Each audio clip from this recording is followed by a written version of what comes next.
हरे कृष्णा। सभी भक्तों का हार्दिक स्वागत है पुरुषोत्तम मास की इस क्लास में। तो हम लोग आज भागवतम के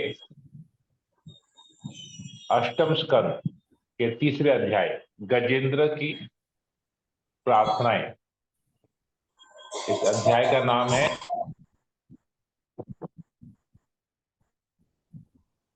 गजेंद्र की समर्पण स्तुति। तो इस अध्याय को आज हम केवल एक रीडिंग कर लेंगे सारे श्लोकों के अनुवाद का, और फिर इसको बाद में समझने का प्रयास करेंगे। ओम अज्ञानतिमिरान्धस्य ज्ञानाञ्जनशलाकया चक्षुरुन्मीलितं येन तस्मै श्री गुरुवे नमः।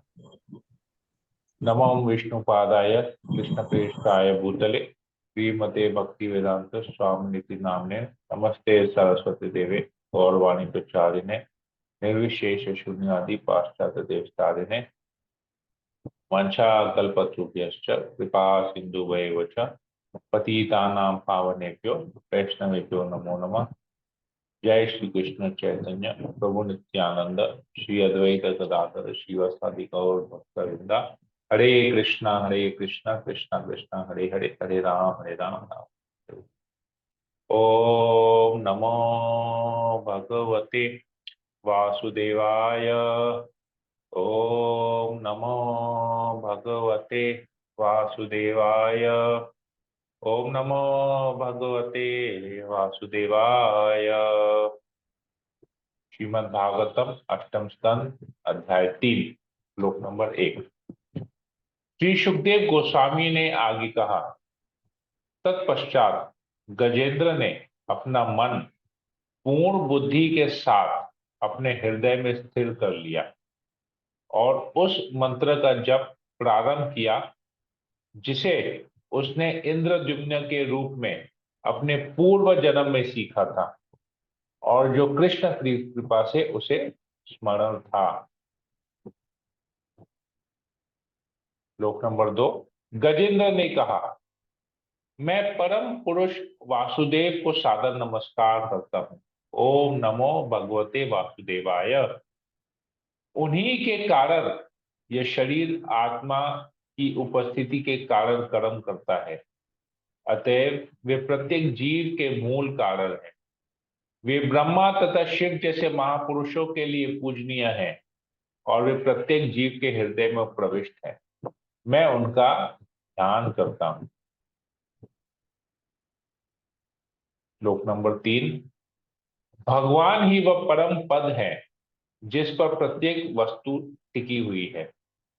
वे वह अव्यय है जिससे प्रत्येक वस्तु उत्पन्न हुई है, तथा वे वह पुरुष हैं जिसने सृष्टि की रचना की और जो इस विराट विश्व के एकमात्र कारण है।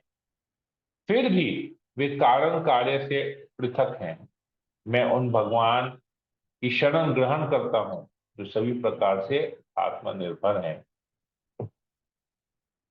भगवान अपनी शक्ति के विस्तार द्वारा कभी इस दृश्य जगत को व्यक्त बनाते हैं और कभी इसे अव्यक्त बना देते हैं। वे सभी परिस्थितियों में परम कारण तथा परम कार्य फल, प्रेषक तथा साक्षी दोनों हैं। इस प्रकार वे सभी वस्तुओं से परे हैं। ऐसे भगवान मेरी रक्षा करें।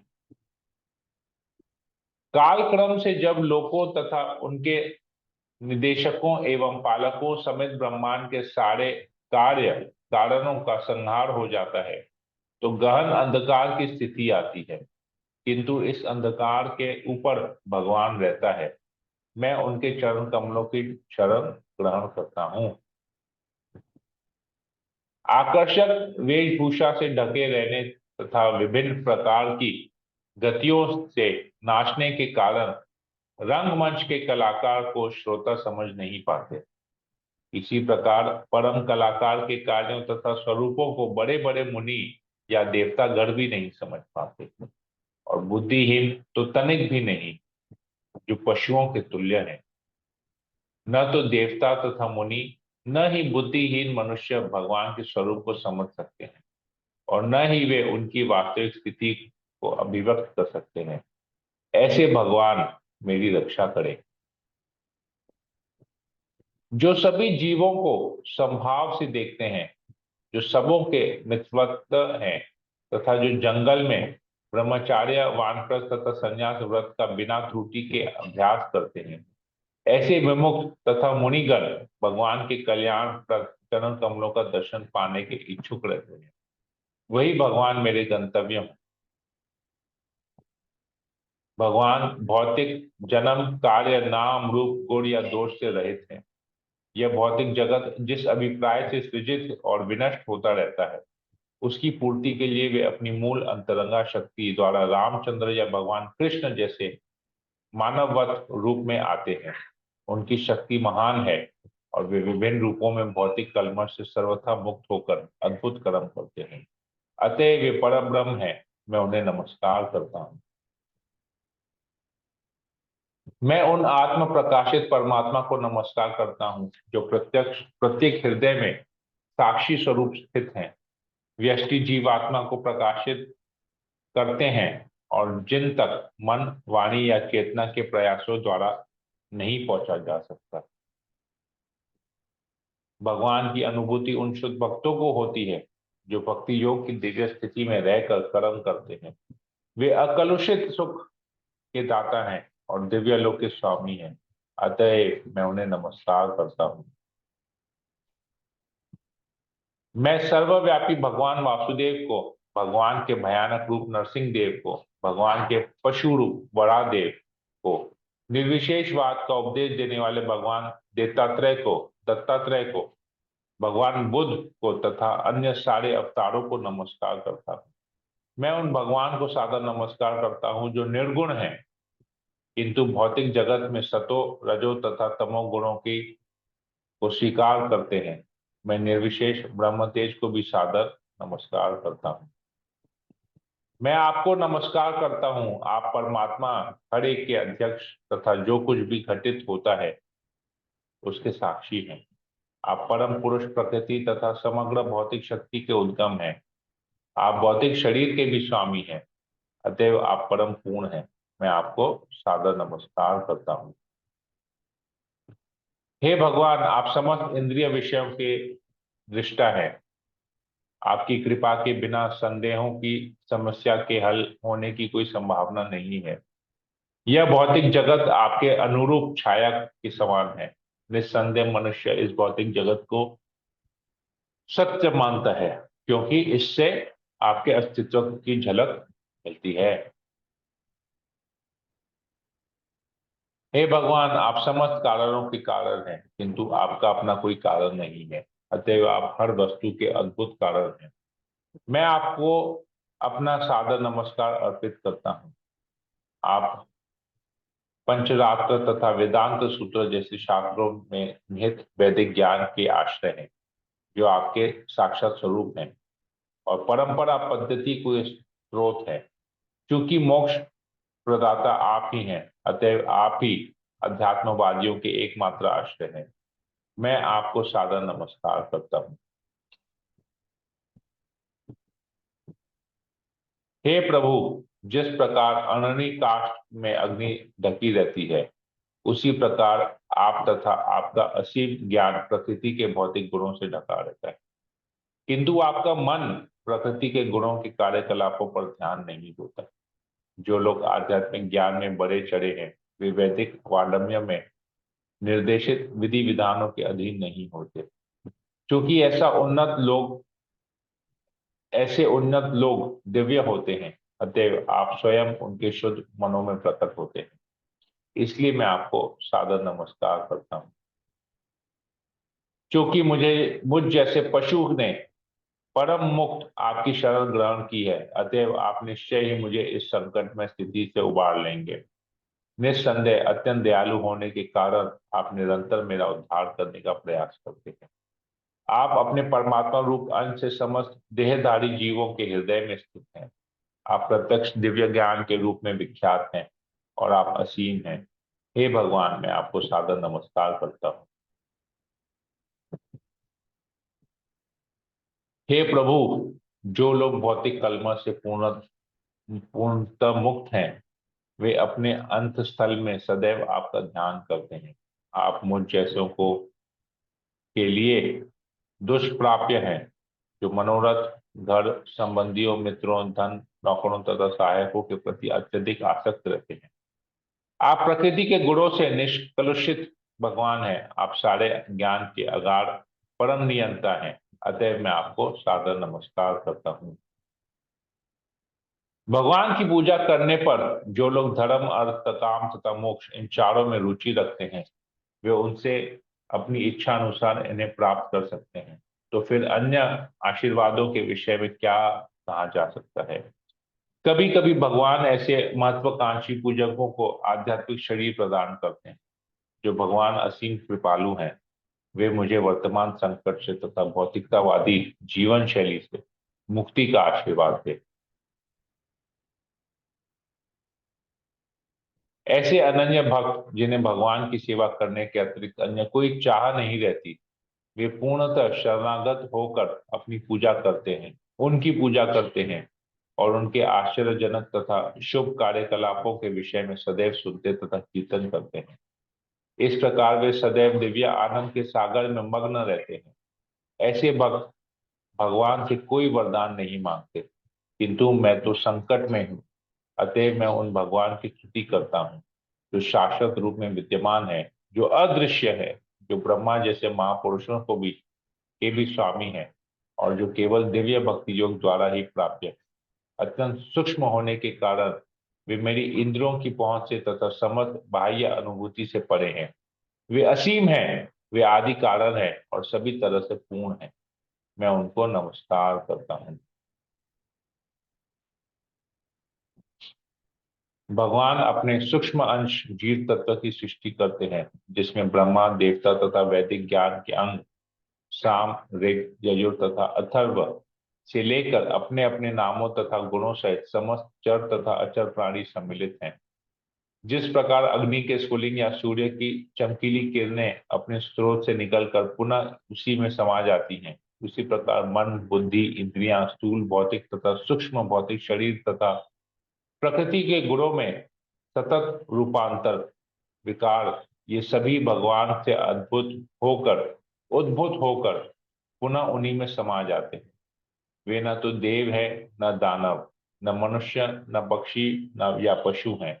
वे न तो स्त्री या पुरुष या क्लीव हैं और न ही पशु हैं। न ही वे भौतिक गुण, सकाम कर्म, प्राकृत्य या अप्राकृत्य है। वे नेति नेति का भेदभाव करने में अंतिम शब्द हैं और वे अनंत हैं। उन भगवान की जय हो। घड़ियाल के आक्रमण से मुक्त किए जाने के बाद मैं और आगे जीवित रहना नहीं चाहता। हाथी के शरीर से क्या लाभ जो भीतर तथा बाहर से अज्ञान से आच्छादित हो। मैं तो अज्ञान के आवरण से केवल नित्य मोक्ष की कामना करता हूँ। यह आवरण काल के प्रभाव से विनष्ट नहीं होता। भौतिक जीवन से मोक्ष की कामना करता हुआ अब मैं उस परम पुरुष को सादर नमस्कार करता हूँ जो इस ब्रह्मांड का सृष्टा है, जो साक्षात विश्व का स्वरूप होते हुए भी इस विश्व से परे है। वे इस जगत में हर वस्तु का परम ज्ञाता है, ब्रह्मांड का परमात्मा है। वह अजन्मा है और परम पद पर स्थित भगवान है। उसे मैं सादर नमस्कार करता हूँ। मैं उन ब्रह्म परमात्मा समस्त योग के स्वामी को सादर नमस्कार करता हूँ जो सिद्ध योगियों द्वारा अपने हृदयों में तब देखे जाते हैं जब उनके हृदय भक्ति योग के अभ्यास द्वारा सकाम कर्मों के फलों से पूर्णतः शुद्ध तथा मुक्त हो जाते हैं।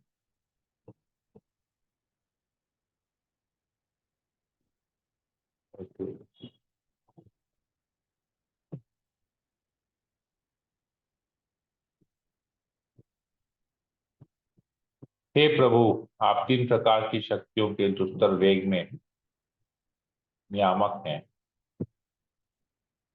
ओके, चैप्टर चेंज हुआ है क्या?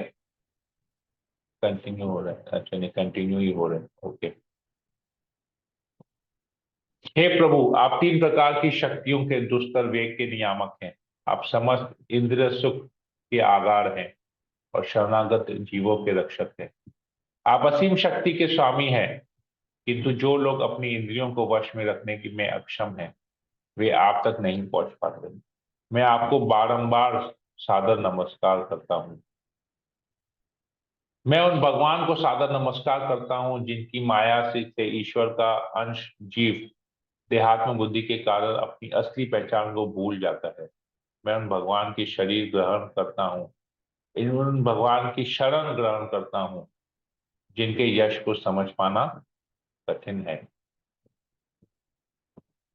श्री सुखदेव गोस्वामी ने आगे कहा, जब गजेंद्र किसी व्यक्ति विशेष का नाम न लेकर परम पुरुष का वर्णन कर रहा था तो उनसे उसने ब्रह्मा, शिव, इंद्र, चंद्र इत्यादि देवताओं का आह्वान नहीं किया।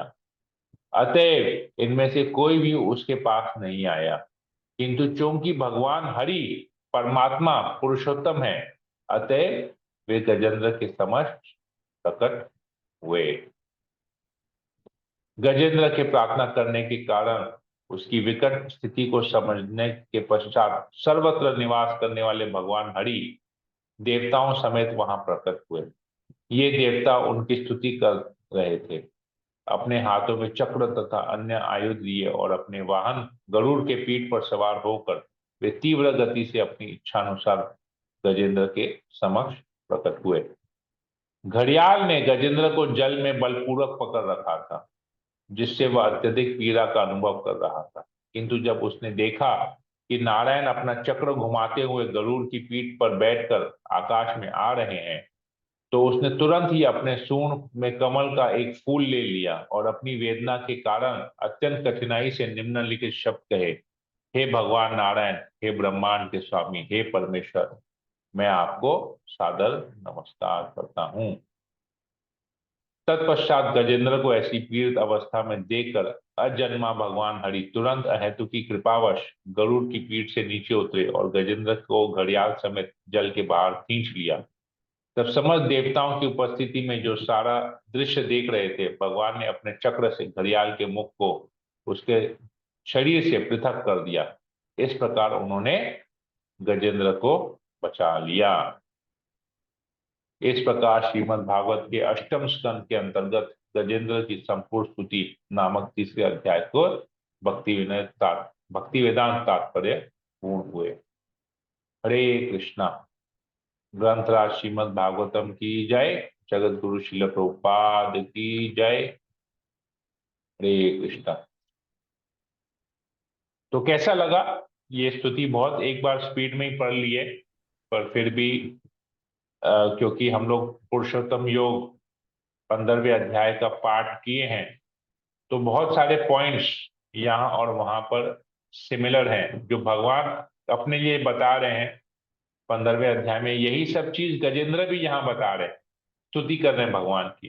कुछ सिमिलैरिटीज आप लोगों को लगा इसमें?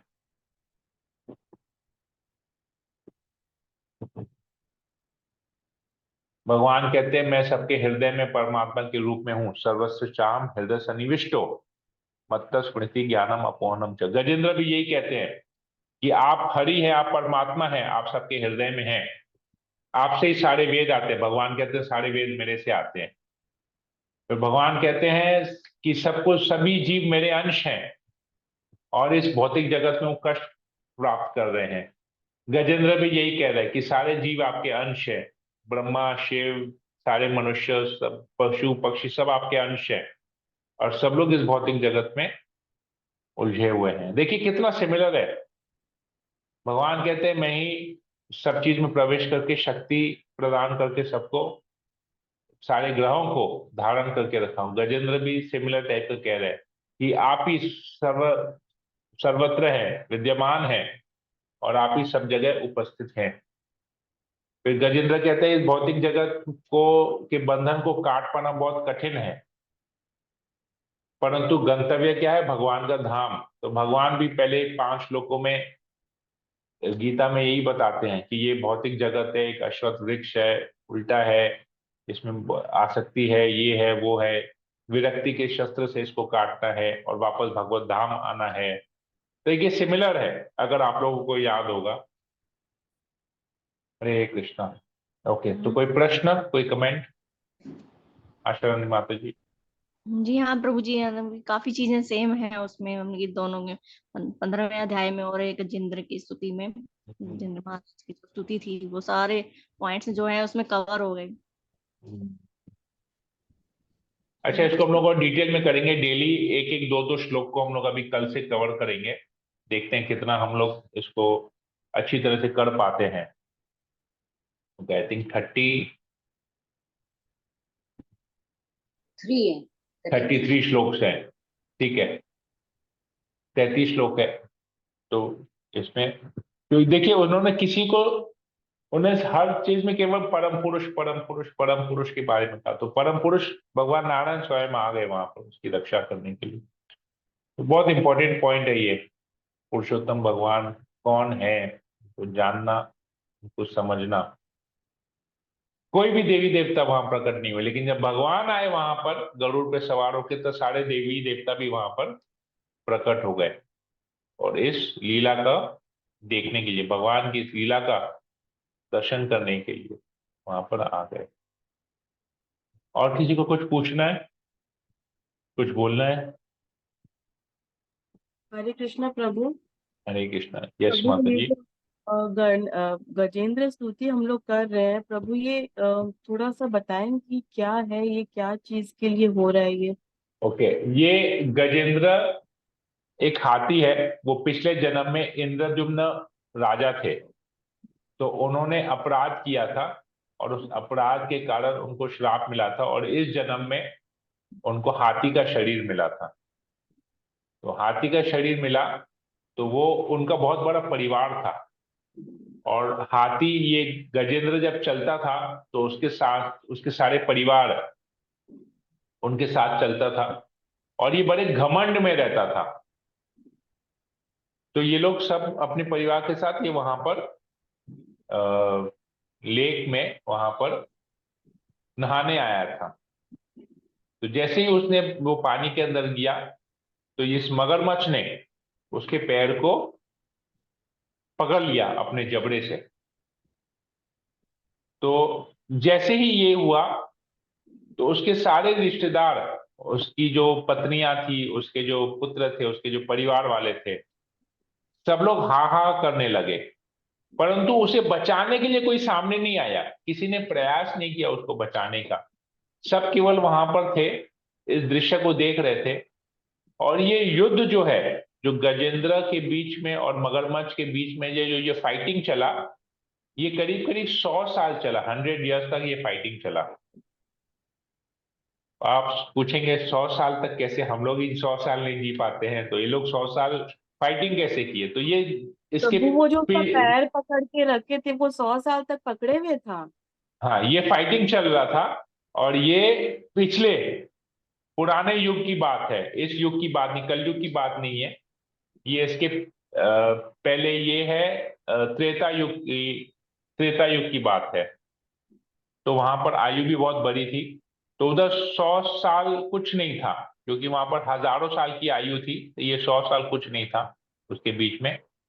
और उनके बीच में काफी समय तक, आई थिंक पता नहीं 100 ईयर्स था कि पूरा 1 साल था, मुझे याद नहीं है। इसके पीछे में पढ़ेंगे, एक बार मैं पढ़ लूंगा कि कितने समय तक वो युद्ध चला था।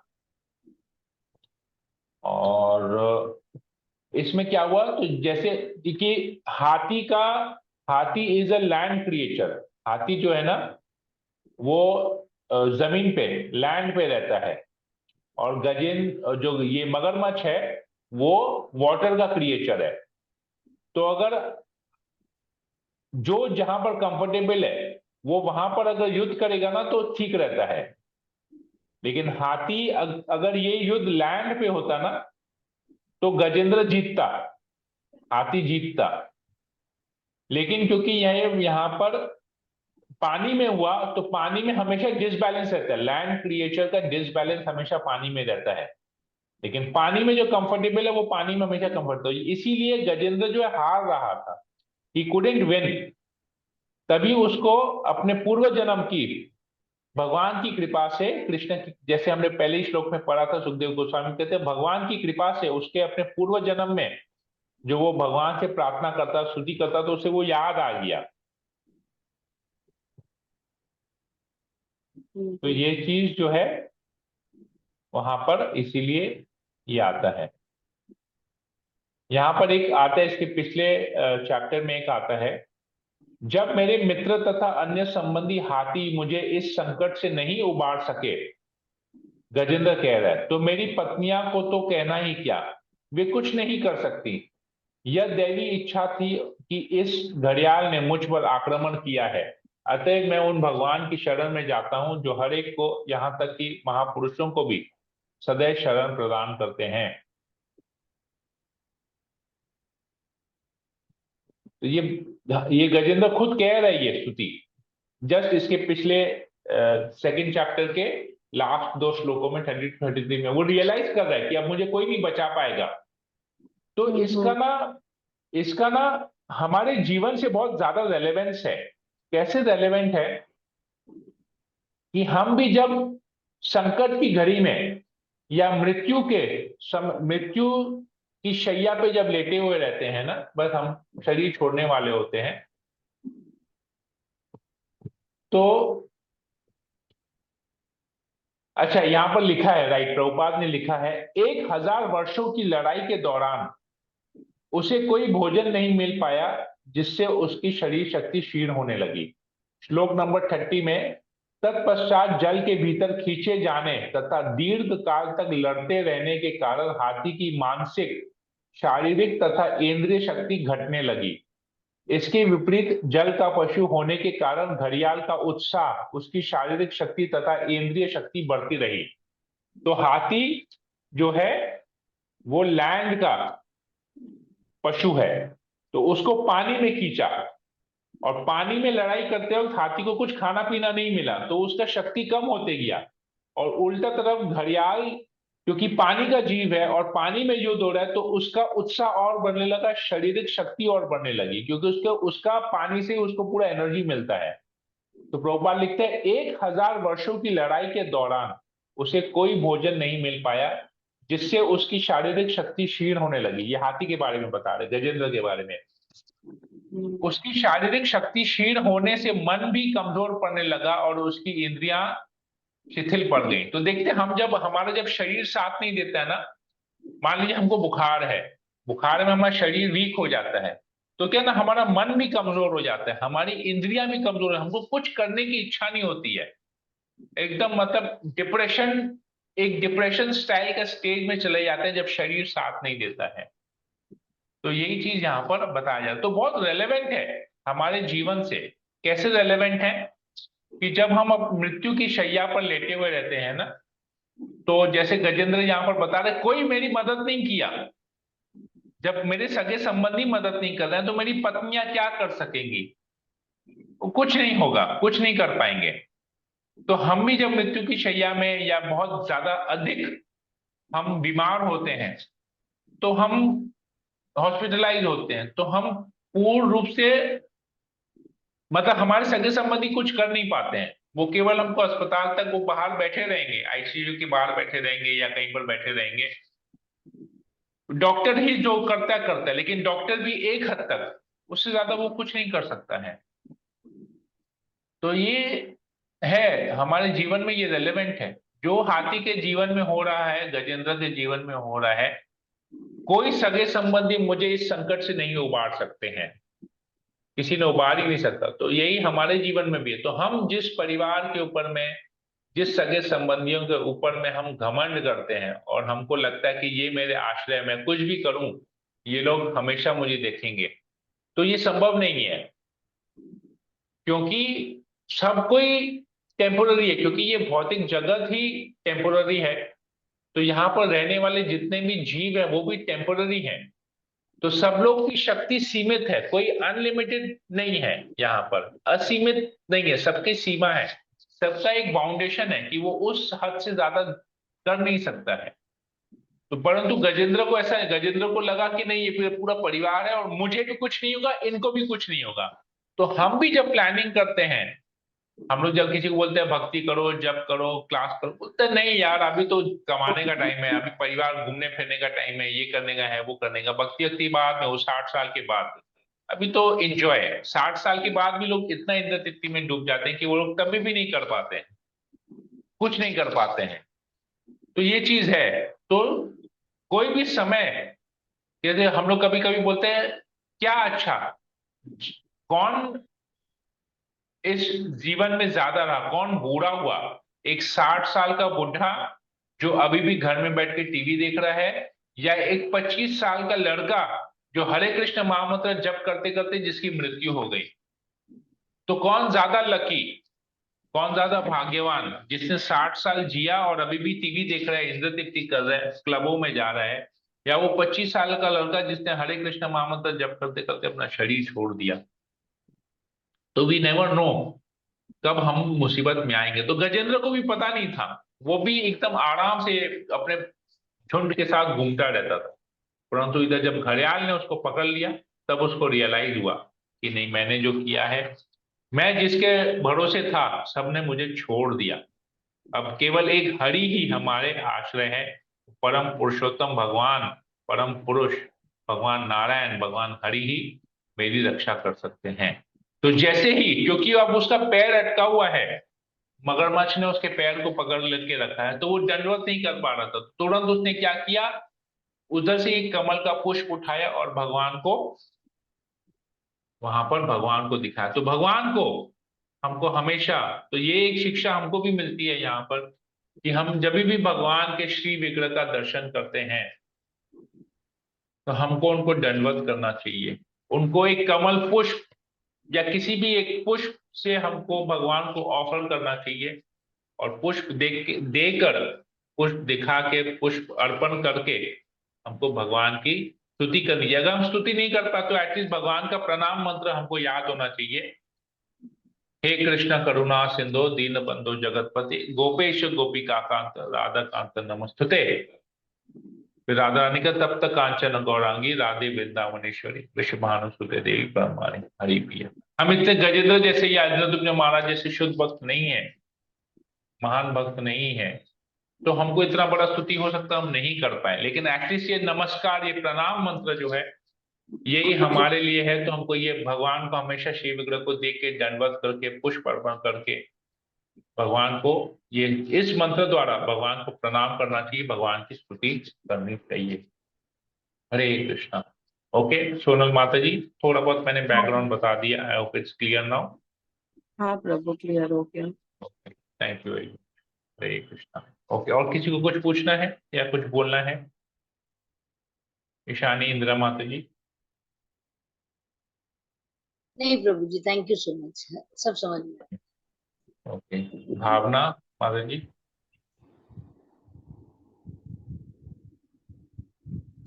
ओके, आशा रानी माता जी, आपको कुछ बोलना था? यस। हरे कृष्णा प्रभु जी। ये कौन सा वो है, चैप्टर है, और वो है इसमें 8वां स्कंद अध्याय 3। अच्छा, अध्याय 3 में कौन सा चैप्टर है प्रभु जी? नहीं, 8वां स्कंद बोले ना, 8th कैंटो, कैंटो 8, स्कंद 8, अध्याय 3, चैप्टर 3। अच्छा, पूरा अध्याय हुए 33 श्लोक है। ये पूरे गजेंद्र की स्तुति है, गजेंद्र द्वारा की गई स्तुति भगवान की। अष्टम स्कंद, 3रा अध्याय, श्लोक नंबर 1 से 33, 1 to 33। Komal, you have any question? No Prabhu. Hare Krishna. Meena Gupta माता जी, नवीन बचानी प्रभु, नहीं प्रभु जी। राखी सिंह माता जी, लेकर जयसवाल माता जी। नहीं प्रभु जी। ओके, ठीक है। हरे कृष्णा। तो हम यहीं पर ही इसको रखते हैं। कल से हम लोग फिर इसको एक एक श्लोक को पढ़ के समझने का प्रयास करेंगे, देखते हैं, एक समरी करेंगे। हरे कृष्णा कृष्णा कृष्णा हरे हरे, हरे राम राम राम हरे हरे। पंचाकल्पतरुभ्यश्च कृपा सिन्धुभ्यैव च पतितानां पावनेभ्यो वैष्णवेभ्यो नमो नमः। समेत भक्तवृंद की जय, जगद्गुरु श्रील प्रभुपाद की जय, हरे परम कृष्णा। पुरुषोत्तम भगवान श्री कृष्ण की जय। हरे कृष्णा। हरे हरे कृष्ण।